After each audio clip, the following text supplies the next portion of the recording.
So you guys know when the game comes out, I love to play it for a few hours, give you guys my first impressions, but I also like to do these wrap-up videos, not necessarily a review, because I don't like to put scores on games. I think that's lame. I like to give you guys my opinion on, how I feel about the game, not only after beating it, but after writing a guide for it. Because writing a guide for a game is different than playing it casually, right? Because I'm playing the game multiple times. So a lot of times these games get really boring to me because I'm playing them 2-3 times and practicing them and, taking screenshots and taking notes, and it can get pretty mind numbing even for some of the better games out there, right? And I have to tell you guys, with Resident Evil 2, not once, not one time, not even for a second, was I ever bored, frustrated, annoyed, none of that stuff. None of the typical emotions that I feel when I'm trying to write a guide for you guys, where I help you get your platinum trophies. Never once. This game always kept me on my toes. And you guys know, to get your platinum trophy in this game, you have to at least beat the game 4 times, because there's basically 4 campaigns, 2 characters, 2 campaigns each. So you have to at least play through it that many times, right, to pop all your trophies. And then there's the survivor mode, the fourth survivor mode, which I'll talk about that last, because I really did enjoy that. But after playing through the game that many times, getting all the collectibles and routing everything, it was an amazing experience, like top notch. So the replay value is insane. Not to mention, I've already seen speedrunners run this game, and some of them are beating the game in like an hour. Well, at least one of the campaigns. They're doing it in like these 1-hour runs, these sub 1-hour runs.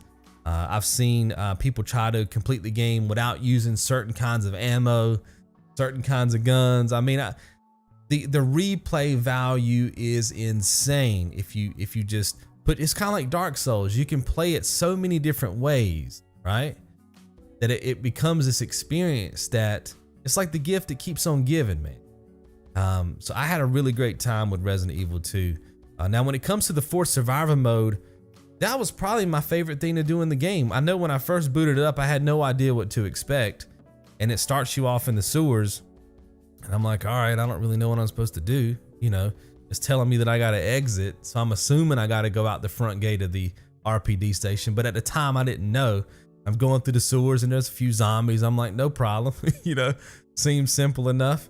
And then you climb that ladder, you go through that area, you drop down, and then there's you're inside of the second sewer section where the water is and the platform. Then there's like 6 dogs in there, 2 zombies, and I'm like, okay, this is getting intense. And then the next thing you know, you're back in the RPD station, and there's like 20 zombies around you.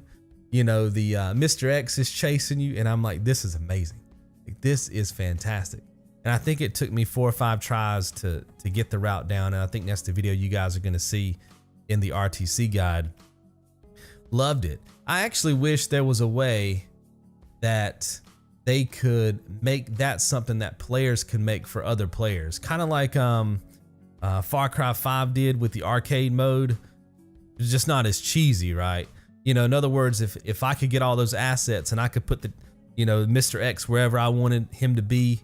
Maybe I wanted him to be in the sewers right when I start off, you know what I mean? And have maybe so many zombies you could place somewhere in that map and you could choose. I think that would be interesting, right? To do. And of course, I would play that all day long. And in fact, if they ever come out with some type of DLC where, they have something similar to that where you can run it with different characters or, run a different route or something, I would play that like crazy. It was intense.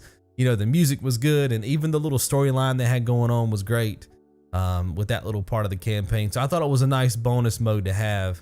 But when you factor in all the different things you can unlock in this game, all the bonus stuff, Resident Evil 2 is a near perfect game in my opinion. It really is. Never experienced a glitch either. Never glitched under the map. None of that stuff. No glitches, which is very rare for me because when I test these games and I do RTCs for you guys, I test everything.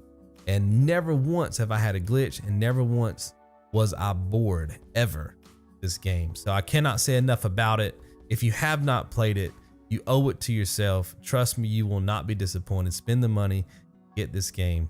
That is my final thoughts. Hopefully you guys have enjoyed. See you in the next one. Be good.